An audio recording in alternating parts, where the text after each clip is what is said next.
Saludos amigos, 18 de enero, noticia de última hora, un atentado en Teherán. Serían dos jueces muertos en un tiroteo y el gobierno iraní lo ha calificado como atentado terrorista. Fíjense, aquí lo tenemos. Según la agencia oficial de la autoridad judicial, al menos 3 jueces del Tribunal Supremo fueron blanco de un ataque. Los magistrados asesinados fueron identificados como Ali Rassini y Mohammad Mojisek, quienes se desempeñaban como los jefes de las salas del Tribunal Supremo 39 y 53 respectivamente. ¿Dónde está lo interesante de la noticia? Bueno, de la triste noticia. Pues fíjense porque en esa frase de ahí, en medio del tiroteo, uno de los guardaespaldas también resultó herido. Es decir, que el tercer herido sería el guardaespaldas. Los jueces asesinados se encargaban de los casos de sospechosos de terrorismo y espionaje. Esto deja muy a las claras de que este atentado no es un hecho aislado, como siempre, ¿no? Siempre se suele aducir eso, de que es una casualidad, que aquí no pasa nada, que todo está bien. Bueno, no. Ya habíamos llamado la atención de que algo ocurriría debido a esa firma de ese tratado entre Rusia e Irán, la proximidad de la toma de posesión de Donald Trump. Y también ahí hay noticias extrañas. Ha habido un movimiento de última hora, parece ser que la toma de posesión, el momento culminante del show circense, parece que no se efectuará en el lugar que estaba previsto, sino que se va a mover y se han aducido para ello razones meteorológicas, lo cual es todo muy extraño. ¿Por qué razón habría que mover estas cosas cuya preparación, pues bueno, es exhaustiva y minuciosa, etcétera, etcétera? Hay muchas tensiones a diferentes niveles, lo vamos a ir viendo hoy, pero la noticia sin duda es este atentado en Teherán. Algo significa y algo muy grande. Tengamos en cuenta que mañana mismo entra en vigor el alto el fuego en Gaza. Los israelíes, casi de manera, sincronizada con este atentado en Teherán, los israelíes han finalmente firmado el acuerdo, han dado el plácet y mañana mismo comienza ese alto el fuego. Así que mucho ojo, tenemos aquí cosas que es difícil no interpretar en clave de gravedad y tensión. Vamos a ir ahora con el artículo de Thierry Meyssan, que viene totalmente al caso de lo que estamos hablando y que se nos había quedado pendiente. Es un artículo que vale y mucho la pena comentarlo, así que vamos a destacar algunos párrafos y lo vamos a ir comentando a medida que también vamos viendo las últimas noticias. Fíjense. Trump y Musk, Canadá, Panamá y Groenlandia, una vieja historia. El presidente reelecto de Estados Unidos, Donald Trump, hizo declaraciones sobre la anexión hipotética del Canal de Panamá, Canadá y Groenlandia. Se trata de un proyecto delirante que ya en 1941 aparecía en un mapa trazado por un adepto del movimiento tecnocrático. Por cierto, fue la rama francesa de ese movimiento la que inventó el transhumanismo que tanto defiende Elon Musk. El abuelo del propietario de X fue responsable de la rama canadiense del movimiento tecnocrático. Así que ya ven, hay muchas conexiones interesantes como mínimo dentro de un contexto de una enorme tensión. Otra noticia también de última hora que viene al caso, aunque pueda no parecerlo, es esa llamada de atención que ya hacíamos ayer de los franceses en torno al peligro ruso, puesto que, bueno, ellos han estipulado dentro del contexto de la OTAN que hay que hacer un dispositivo de seguridad para que los rusos, además lo dicen así claramente, los rusos no corten los cables en el Báltico, y dentro de ese patrullaje que ellos han previsto, los franceses y sus aviones han tenido poco menos que un ataque de pánico al ver que los S-400 rusos los tenían, digamos, en su radar, no solo en el radar, sino también como en la patrulla francesa. Ha habido movimiento en ese sentido y veremos si esto no es una preliminar de un evento catalizador, porque todo, absolutamente todo, está como siendo preparado para dicho evento y que precipiten los acontecimientos dentro de un contexto general que lo vamos a ver hoy desde otro punto de vista, aprovechando el artículo de Meyssan. Vamos a verlo. Fíjense, ningún dirigente occidental había dicho algo parecido desde la Segunda Guerra Mundial, pero la clase dirigente estadounidense ha visto perfilarse en esas declaraciones una nueva frontera, o sea, la perspectiva de adquirir nuevos territorios donde Estados Unidos podría continuar su progresión. Nueva frontera, ojo con esto.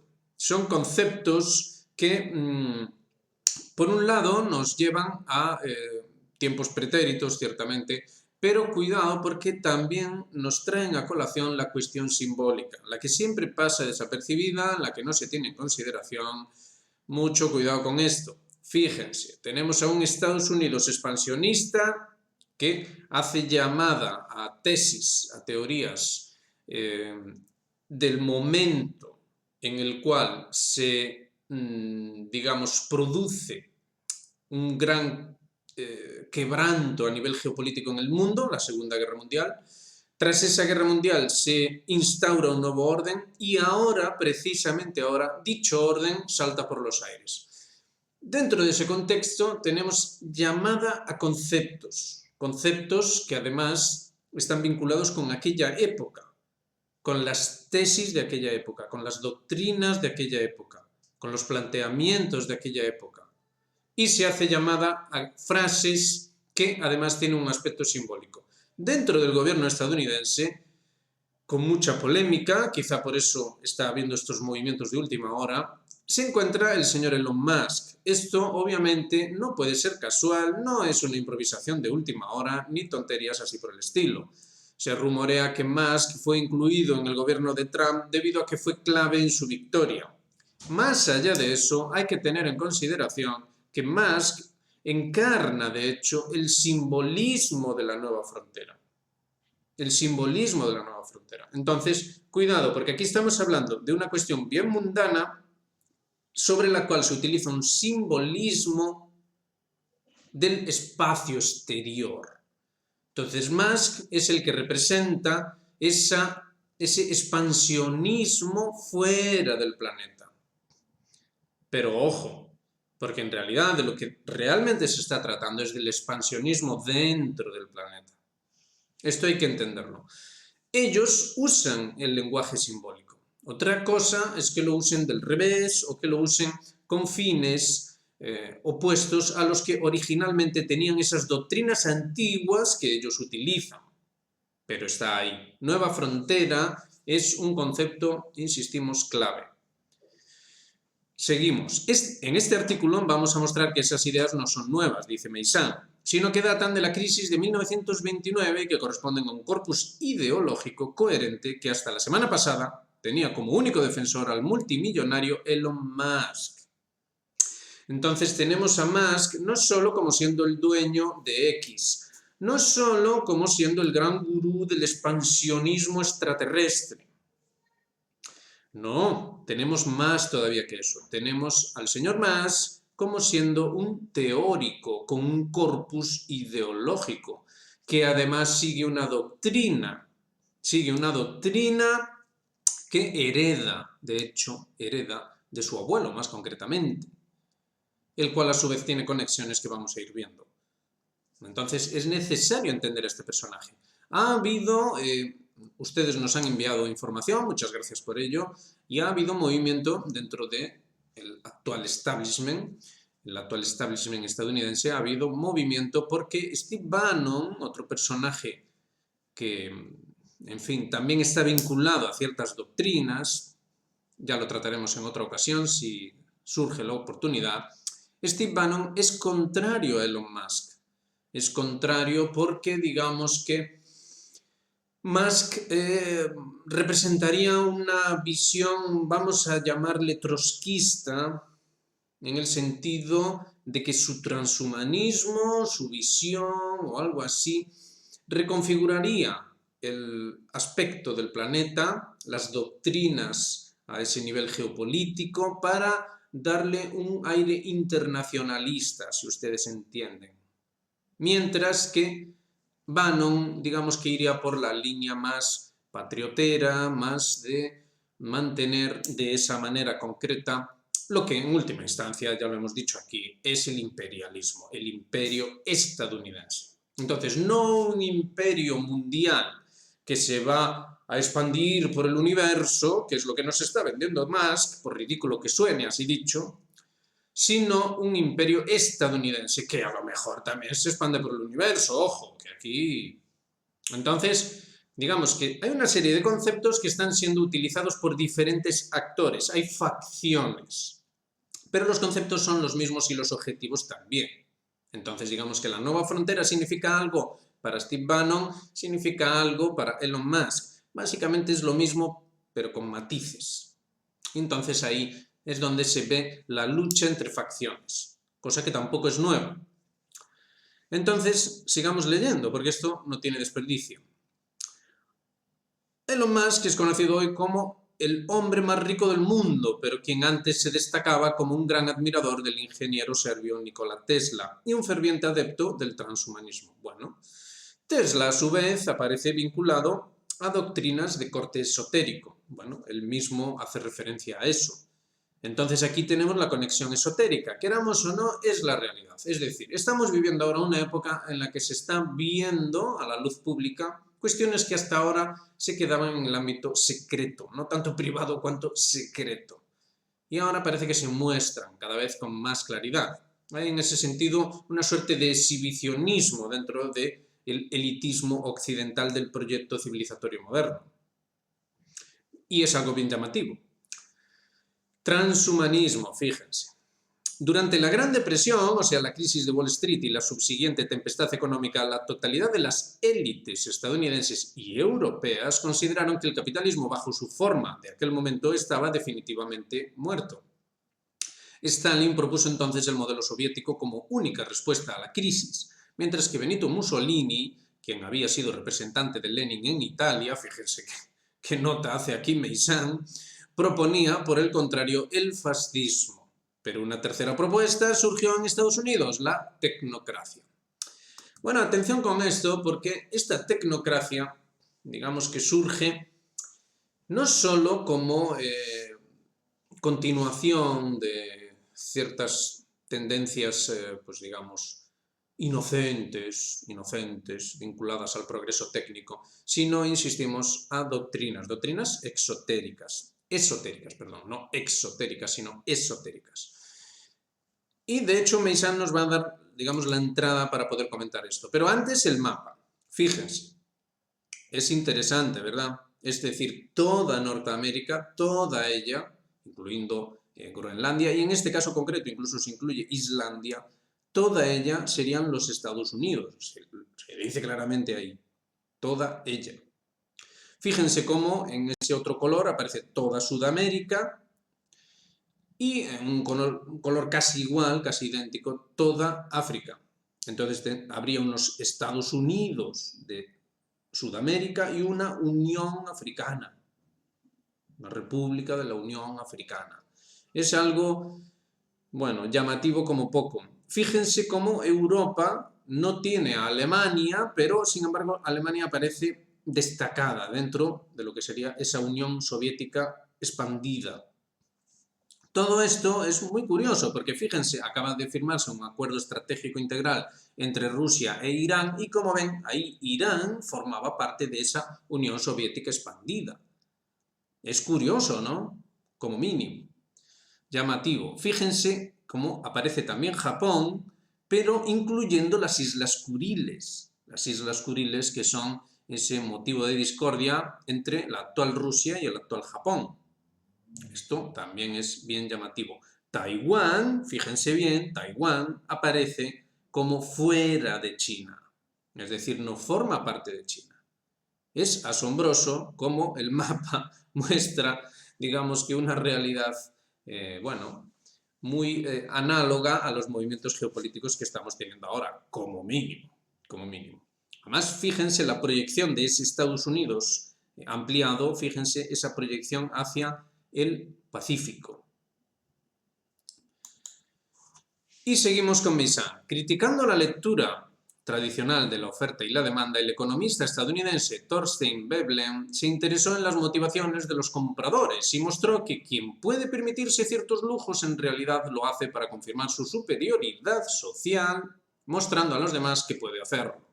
Según Veblen, los lujos o los placeres no son una forma de pereza, sino que expresan el consumo improductivo del tiempo. Por consiguiente, en numerosas situaciones y contrariamente a la creencia generalizada, mientras más aumenta el precio de un bien, más aumenta también su consumo. Es la paradoja de Veblen. En definitiva, no son los precios sino los comportamientos de grupo y las motivaciones individuales los que dictan la economía. Y este es el caso concreto de la economía, porque en realidad esta visión es general. Miren, las doctrinas esotéricas que venían de la tradición, y ya saben que aquí siempre hablamos de ello, si usted es nuevo, pues vaya a la lista de reproducción de estudios tradicionales y va a poder calmadamente, si dispone usted de tiempo, ver todo el trabajo que llevamos a cabo en este canal. Según las doctrinas tradicionales, insistimos, en las sociedades tradicionales, en las civilizaciones tradicionales, el aspecto esotérico hacía llamada simplemente a esas cuestiones cósmicas que sencillamente no eran de conocimiento público o conocimiento general, no porque estuvieran prohibidas o porque estuvieran ocultas, sino porque simplemente eran difíciles. Entonces, había una serie de organizaciones iniciáticas, que se hacían cargo de la salvaguarda de dichos conocimientos, porque dichos conocimientos, si son dejados en manos de cualquiera, pueden acabar resultando en auténticas barbaries. Entonces, básicamente en Europa se produce, pongamos en el siglo XVI, así muy resumidamente, se produce una gran ruptura entre ese mundo civilizado que acabamos de definir muy sucintamente en ese aspecto concreto y lo que iba a venir ahora. Y lo que iba a venir ahora era una liberación. Entonces, dentro de dicha liberación, desaparecen estas organizaciones iniciáticas y dicho conocimiento se queda sin custodiadores, básicamente. Vale, parece que no pasa nada, la democracia está muy bien, la libertad, todas esas cosas, entonces todo bien. Todo bien hasta que aparecen una serie de élites, fíjense, lo acabamos de leer, élites, con un comportamiento elitista basado en otro tipo de valores económicos, valores de lo que ya venía de la doctrina protestante, por lo demás, de que la riqueza personal era prueba de elección ante Dios. Entonces, dentro de estos nuevos valores, dentro de esta nueva élite, dicho conocimiento va a ser aprovechado, claro está, va a ser aprovechado dentro de esa nueva lógica, de que la riqueza mundana era prueba de élite, prueba de superioridad, digamos que tenía el visto bueno de Dios, el visto bueno del universo o como sea que ustedes lo quieran ver. Todo esto es muy interesante porque fíjense cómo venimos de este mapa, cómo venimos de cómo el señor Meyssan nos habla de la propuesta fascista, el modelo soviético de Stalin, etcétera, etcétera, lo cual a su vez venía del marxismo, el cual a su vez es una reacción precisamente a esto, a los excesos extremos, por lo demás, de ese capitalismo, ese mercantilismo llamado hasta el punto del delirio. Si vemos bien el contexto, entonces ya empezamos a entender un poco más, porque el señor Musk, en nuestro día, hoy, el señor Musk descansa sobre ese tipo de visión, con un componente esotérico, con un componente simbólico. Entonces todo es reinterpretado. Dichas doctrinas iniciáticas, dichas doctrinas esotéricas ahora son reinterpretadas, donde se daba a entender que la riqueza mundana, de lo único que hablaba era precisamente de la ignorancia de uno acerca de lo que significa la realidad, de lo que significa el cosmos, ahora se va a releer que no, de eso nada. La riqueza personal, la riqueza de uno, habla de la sabiduría de uno, de una suerte de prueba misteriosa, que es la culminación de la evolución, por supuesto, una prueba misteriosa de un Dios extraño que se manifiesta mediante fuerzas y que lo que hace es básicamente colocarnos a nosotros como elegidos, por eso somos ricos, cuanto más ricos más elegidos somos, cuanto más elegidos somos más legitimidad tenemos, ¿para qué? Para moldear el mundo y el ser humano. Entonces, esta es la auténtica base de esto que nos trata de decir Meissan, perdón. Entonces, fíjense. El pensamiento iconoclasta de Veblen dio origen, entre otros, al movimiento tecnocrático de Howard Scott. Este ingeniero estadounidense estimaba que el poder no debía estar en manos de los capitalistas ni de los proletarios, sino en manos de los técnicos. Esta es la lógica que lleva a Scott a sacar esa conclusión. Entonces, no, hombre, no. Usted está mal, vamos a ver. Los técnicos, si son técnicos, es porque tienen ciertas capacidades. Y los ricos son los que tienen que gestionar a esos técnicos. Y los técnicos tienen que gestionar a los que no tienen esas capacidades. Y todo ello debe llevarse a cabo mediante esa lógica, esa nueva lógica. Es decir, el orden es un orden técnico. Es un orden técnico, tecnológico si se quiere. Esto es básicamente un resumen muy rápido de lo que es la mentalidad que va a ir arraigando paso a paso en el mundo occidental desde el siglo XVI, paso a paso, hasta nuestro tiempo. Y cómo las pervivencias, el hecho de que Meissan se fascine con lo viejas que son estas teorías, lo viejas que son las referencias de un Elon Musk o de un Donald Trump, en realidad no tiene nada de asombroso. Es simplemente entender esta lógica. Aquí tenemos a un personaje que vamos a ver ahora, pero antes continuamos. El movimiento tecnocrático llegó a Francia a través de alumnos de la Escuela Politécnica, por supuesto. Entre ellos el autor de novelas esotéricas, Raymond Abelio, fundador de la secta a la cual el presidente francés Mitterrand perteneció durante toda su vida. O sea, aquí están las conexiones de una manera pasmosa. Las conexiones directas con el meollo de la cuestión. Vamos a verlo ahora. Y Jean Coutrot, inventor del transhumanismo. Con el paso del tiempo, aquel movimiento supuestamente engendró en los medios ocultistas, fíjense, del régimen de Philippe Pétain, quien colaboraba con la ocupación nazi en Francia, una sociedad secreta llamada la sinarquía. Bueno, esto empieza a ponerse bizarro. Con razón consideran al señor Meissan una suerte de conspiranoico que está loco y que... Obviamente Meissan es muy perspicaz y simplemente señala las curiosas vinculaciones entre cosas que aparentemente no tendrían nada que ver. Bueno, ahora vamos con el personaje.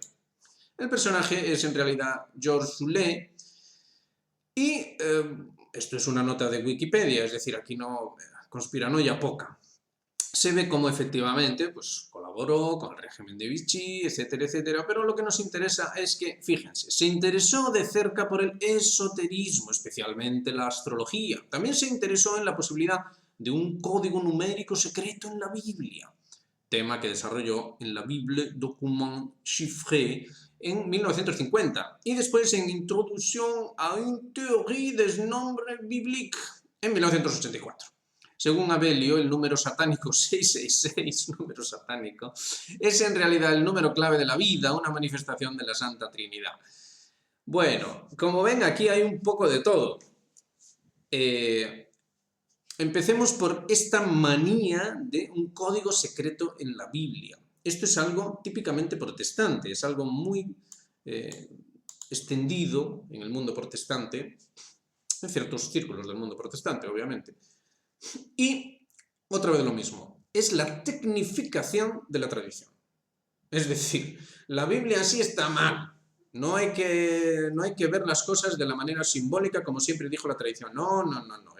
Esos eran tontos, estaban equivocados. Hay que modernizar esto. Esto hay que digitalizarlo, hay que digitalizar la Biblia.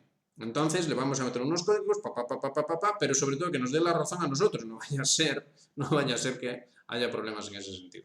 Entonces, el 666, por ejemplo, el famosísimo 666, en realidad no es más que la representación del sello de Salomón o la estrella de David en grupos de 3. Tampoco es que sea tan extraño.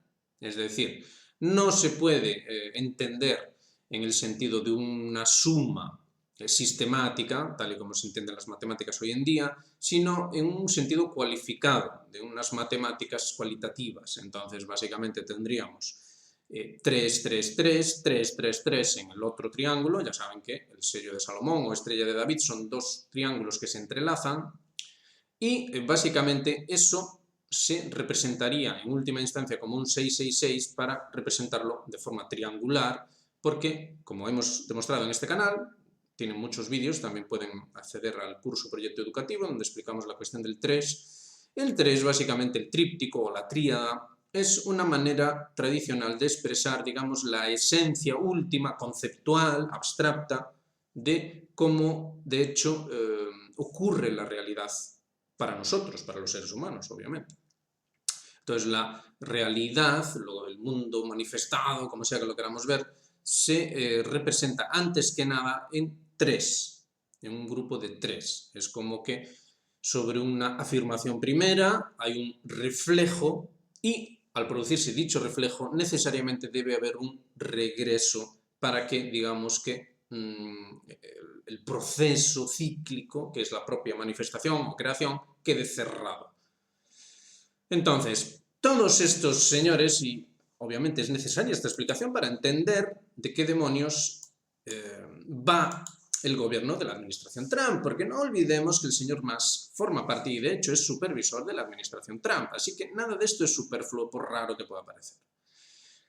Al entender esto ya podemos comprender un poco mejor qué es lo que nos quiere decir Meyssan con esto del movimiento tecnocrático. El movimiento tecnocrático hace llamada a lo que hemos dicho. Viene de los tiempos mínimo del siglo XVI, mínimo, cómo se retoman las tendencias esotéricas de las escuelas iniciáticas, que básicamente eran conocimientos cósmicos, que se expresaba básicamente qué era el cosmos y cómo funcionaba mediante una serie de enseñanzas simbólicas, las cuales obviamente no tenían ese componente monetario y tan clásico de lo que es la civilización occidental, de básicamente, digamos, un materialismo donde la riqueza personal es prueba de elección ante Dios, es decir, digamos que consumaría el universo mismo, digamos que el millonario más millonario es el más elegido de todos los elegidos y representa a la perfección el ser humano con mayúsculas. Y esto hay que entenderlo, porque esto es lo que cree el señor Musk, entre otros. Entonces lo tenemos ahora al mando del país que se autoproclama como guía de la humanidad. Entonces esto no lo estamos inventando nosotros, esto es la realidad. Bueno, si tenemos todo eso en cuenta, entonces ya vamos entendiendo un poco mejor cómo hemos llegado a la situación en la que estamos ahora mismo. Este conflicto global, como lo ha llamado Putin. Porque de eso es de lo que habla Putin en sus, por lo demás, incomprendidas declaraciones, cuando él habla, ¿no?, de qué es lo que pasa con Occidente, cómo la expansión de la OTAN va en contra del propio ser ruso, como es un problema existencial para los rusos, puesto que lo que se persigue es la destrucción de aquello que significa ser ruso. Bueno, ahora ya se entiende un poco mejor, ¿verdad? Ya vamos entendiendo un poco mejor. Entonces, continuemos. El transhumanismo de Coutrot prefigura el transhumanismo de Musk. El objetivo de Coutrot era utilizar la técnica para ir más allá del humanismo. Ahí está, queda la cuestión. Es decir, no solo tenemos todo lo que hemos expresado hasta aquí, sino que además hay, amigo, resulta que no viene todo del origen, lo cual por lo demás tiraría por tierra nuestra tesis, sino que el origen es una cosa abstracta, no es nada, ni siquiera es nada, de alguna manera la nada se convirtió en algo, bueno, los científicos están en ello, algún día lo van a explicar. El caso, lo que nos importa aquí, es que todo se va a entender en el futuro. Ay, amigo, allí, en el futuro, allí es donde todo se va a entender. Entonces, de momento el millonario voy a ser yo, pero usted lo va a entender en el futuro, con lo cual vamos a dejar las cosas así para que todo vaya bien. Esto es básicamente, en esencia, de qué va esto. Entonces, claro, para ir más allá del humanismo, obviamente, esto es básicamente pasar por encima de esa lucha de clases, como lo llamó Marx. Entonces, bueno, tenemos problemas en este mundo, tenemos cosillas, pero vamos a ir más allá del humanismo y ya del otro lado ya no hace falta Marx, ya no hace falta lucha de clases, que ya va a estar todo bien, hombre. Lo que pasa es que el ser humano está mal, pero lo vamos a poner bien. Entonces se va entendiendo, ¿no? El transhumanismo lo que tiene que hacer es poner al ser humano bien para que no se queje, para que acepte ser una máquina al servicio de los elegidos. Se va entendiendo, ¿eh? Para Elon Musk se trata más bien de utilizar la técnica para cambiar al hombre. La técnica para cambiar al hombre a un nivel ya sea biológico, que también, por supuesto, pero antes que nada mental, porque esto es esotérico. Esto es esotérico. Entonces lo que necesitamos es quitar eso que está molestando, eso que no nos permite avanzar a nivel de una tecnificación absoluta, incluso a nivel biológico, del ser humano. Porque entonces ahí ya sí que tendríamos una auténtica trascendencia. Y esa sí que sería la auténtica trascendencia. Si nos convertimos literalmente en máquinas que de alguna forma mágica vamos a ser autoconscientes, entonces ahí sí que ya conocemos a Dios, ahí sí que ya vamos a estar cerca de Dios. Entonces los elegidos van a estar un poquito más cerca, porque bueno, para algo son elegidos, pero todos vamos a compartir esa gloria. Básicamente esto es en esencia el quid de la cuestión. Esto es por lo que se está luchando, ¿eh? A ver, la guerra es por esto. Que nadie se equivoque. Estos antecedentes explican el hecho de que en Francia toda referencia a la tecnocracia sea vista con total desconfianza. Bueno, ya fue más, ¿eh? Ahora ya la tecnocracia ya está empezando a molar otra vez. Pero se trata de un movimiento basado en un cuestionamiento dominante del funcionamiento de las democracias. A todo esto, un punto. ¿Por qué Francia? Bueno, es que en Francia, precisamente, y esto fue analizado en un libro, bueno, demostrado más bien en un libro del siglo XVIII, que por alguna razón no tiene mucho predicamento, pero que básicamente lo que hablaba es de que precisamente las doctrinas iniciáticas, esas doctrinas iniciáticas con su componente esotérico, fue en Francia donde, digamos, recibieron más atención. Entonces, digamos que todo el progreso técnico, científico, etcétera, etcétera, tan clásico de los siglos XVIII, XVII y XIX, todo ese proceso en realidad tenía un componente esotérico en última instancia y se expresaba a través de estas vinculaciones misteriosas de logias masónicas o sociedades secretas de todo tipo, el que sea. Entonces digamos que había una vinculación, con lo cual digamos que la epistemología de esa ciencia, y aquí estamos dando la clave, la epistemología de esa nueva ciencia, de ese nuevo progreso, la epistemología descansaba en la reinterpretación de esas doctrinas antiguas esotéricas iniciáticas. Y entonces esto es lo que tenemos ahora. Esto es lo que tenemos ahora. Esto es lo que necesitamos analizar. Necesitamos entender esto. Entonces, cuando tenemos a un señor Renan, por poner un caso en Francia, diciendo todas aquellas cosas, cuando tenemos un positivismo que deriva, va a derivar mediante este fascismo político, bueno, como se le quiera llamar, lo mismo da. Cuando tenemos toda esa tendencia es por algo, no es por nada, no es por casualidad, no es porque... No. Es decir, tiene su explicación lógica paso a paso. Además tenemos autores como el señor René Guénon que nos han advertido en su obra acerca del pseudoesoterismo, de cómo mediante la degeneración y la infiltración de las sociedades secretas o de las viejas sociedades iniciáticas, organizaciones iniciáticas, digamos que fue tomando un componente político detrás del cual en última instancia este mismo autor afirma que están los agentes de la contratradición, es decir, aquellos que ahora nos compete tratar. Nos compete tratar porque ahora se están mostrando con su gran proyecto, con su trascendencia final. Entonces ellos están tratando de convencer al mundo, Elon Musk, por poner un caso, están tratando de convencer al mundo de la necesidad de ir por esto que por lo demás es la voluntad de Dios. Entonces esto no se traduce solo en Occidente, se traduce también dentro del mundo islámico, dentro de esa hermandad musulmana, con esas novedades. Dentro de las doctrinas islámicas tradicionales meten ciertas novedades para, llevarlo por este camino. Entonces, no, hombre, no. ¿Qué problema hay con esos señores tan ricos que viven en este o en aquel otro país islámico? No, hombre, no. Pero si eso en realidad es prueba de elección. Entonces, Alá está dando su visto bueno a estos señores, con lo cual todo acaba deviniendo paso a paso, poco a poco, mediante esa línea de corrupción, porque en realidad en última instancia es corrupción, y lo va trayendo todo hacia aquí, para que converja hacia este punto. Estos antecedentes explican el hecho de que en Francia toda referencia a la tecnocracia sea vista con total desconfianza, bueno, pero se trata de un movimiento basado en un cuestionamiento dominante del funcionamiento de las democracias. Ay, amigo. Democracia no. No, no, no, no. Como decía el señor Schwab, decía que, bueno, hombre, eso de la democracia, una vez que ya tenemos la inteligencia artificial, que ya lo sabe todo, porque lo sabe todo, pues entonces ya la inteligencia artificial ya sabe quién hay que poner en el gobierno, hombre, que es a Elon Musk. La inteligencia artificial, ¿qué va a decir? Va a decir que tiene que gobernar más, pero ¿tiene que gobernar el qué? La nueva frontera. La nueva frontera.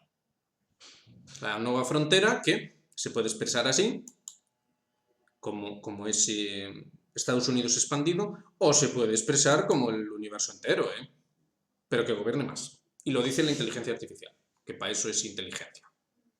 Y artificial, artificial es bueno, ya saben, natural es malo, artificial es bueno, claro. Porque en realidad la auténtica naturaleza es artificial. Entonces, todo redunda en lo mismo, ¿no? Es decir, negamos el origen, negamos lo auténticamente natural, y obviamente al negarlo estamos afirmando el final, el futuro, el cual obviamente tiene que ser artificial. Entonces por eso tantos cachivaches, tantas naves espaciales y tantos cacharros de estos cyberpunk. Porque, hombre, es que tendremos que evolucionar, ¿no? No nos vamos a quedar en las cavernas ahí con los monos, ahí, Hombre, hay que evolucionar. Entonces se entiende, ¿no? Se va entendiendo un poco esto. Es un poco complejo, pero es necesario esforzarse un poco para de verdad entender de qué está yendo todo esto, que al final se acaba expresando de manera geopolítica en cosas que por lo demás de otra manera no se entienden, pero así sí se entienden. Es decir, Estados Unidos, lo que está ocurriendo ahora mismo en la lucha entre Rusia y Estados Unidos es no solo Rusia, China e Irán y Estados Unidos y sus vasallos, es en última instancia esto. Es una lucha por definir el futuro, por definir a la humanidad. Esa es la auténtica lucha. Entonces, sus seguidores afirman que ellos no hacen política, sino que buscan soluciones técnicas a todos los problemas. Ahí está, ahí está. Nos guste o no, ese movimiento está presente en Estados Unidos, la creencia de que el progreso técnico es capaz de resolverlo todo. Claro que sí, por supuesto. De hecho, Estados Unidos representa mejor que nadie esa creencia, ¿no?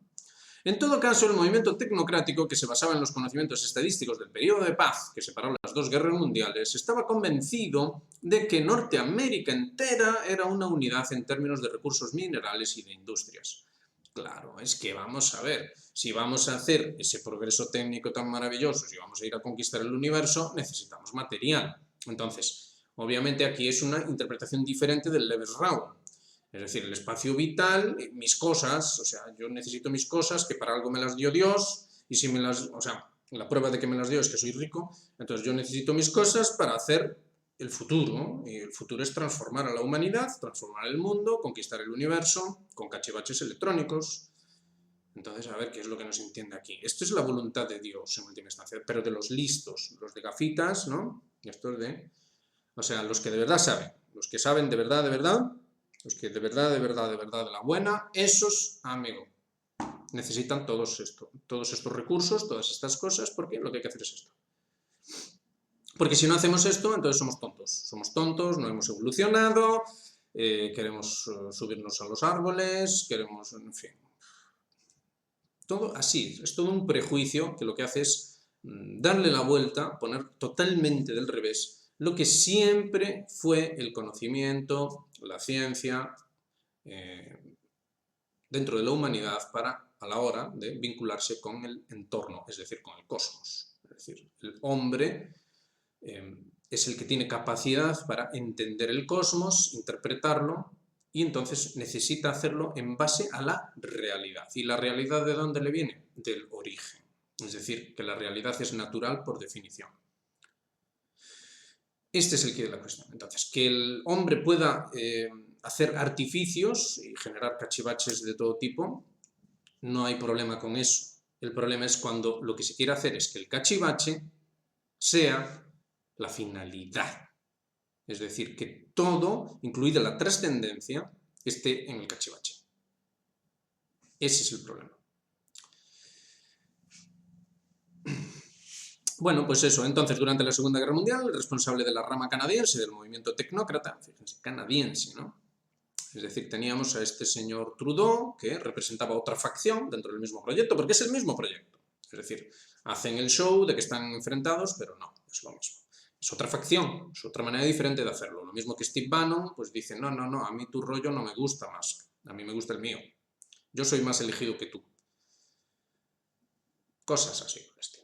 Entonces, esta rama canadiense del movimiento tecnócrata, el quiropráctico Joshua Haldeman, fue arrestado porque defendía la neutralidad hacia la Alemania de la Segunda Guerra Mundial. Haldeman era efectivamente a favor del señor del bigote y, bueno, eso.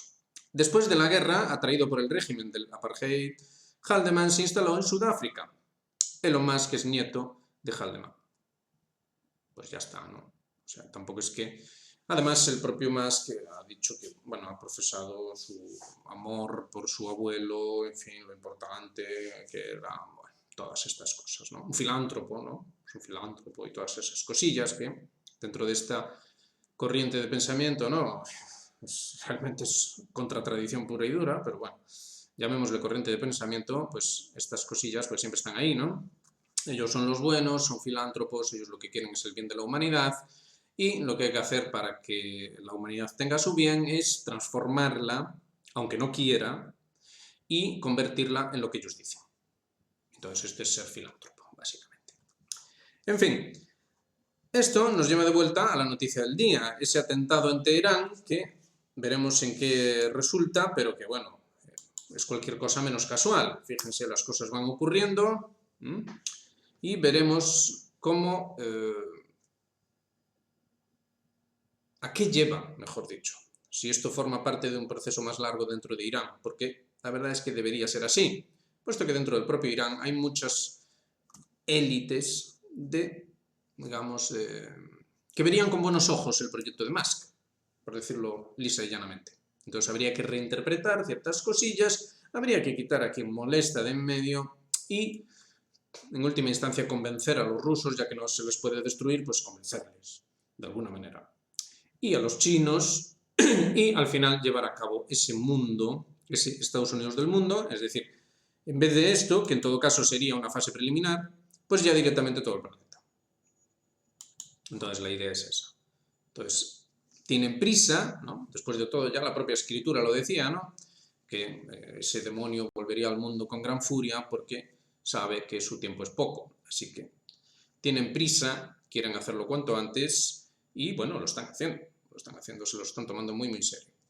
Nada, veremos a ver qué pasa con lo de Irán y ya saben, hagan me gusta, suscríbanse, activen notificaciones y háganse miembros de Geopolítica Actual. Como ven, aquí llevamos a cabo un análisis serio en el que vamos realmente al quid de la cuestión y, en última instancia, lo que proponemos es una civilización al derecho y, bueno, es fácil verlo con estas exposiciones de lo que es realmente esa civilización al revés, que es la que está tratando de endilgársele a toda la humanidad. Así que nos vemos en la próxima. Un saludo muy grande para todos. Pasen un buen sábado.